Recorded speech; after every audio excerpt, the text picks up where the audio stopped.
speaker for the afternoon, speaker number 30. May taka din ako na si Giselle.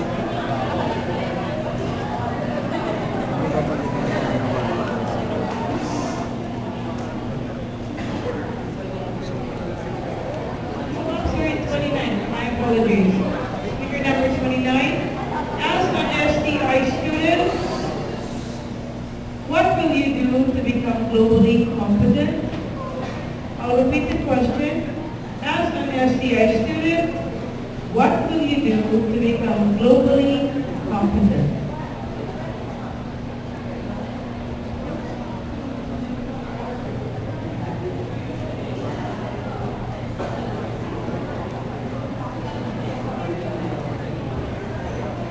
Ambition without knowledge is like a boat on dry land.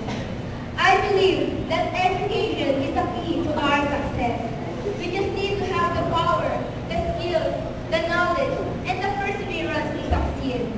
And I know that tools will be given by STI. STI can give us what we need for us to be successful in life. Me, as an STI, I really do believe that STI College is really ready for globalization.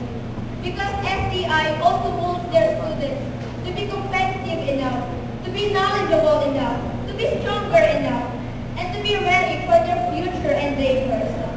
As we all know, STI College Caloocan, particularly, is well known as one of the best when it comes to IT education and also to other various industries.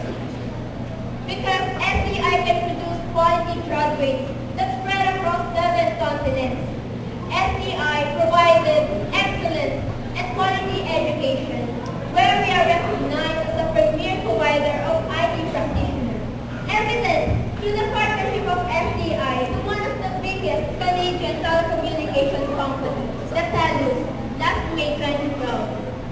STI through the years has evolved from being a humble beginning as an IT education center, now educating thousands of students to various industries like healthcare, engineering, tourism, hospitality, etc. It proves that STI as an institution continues to adopt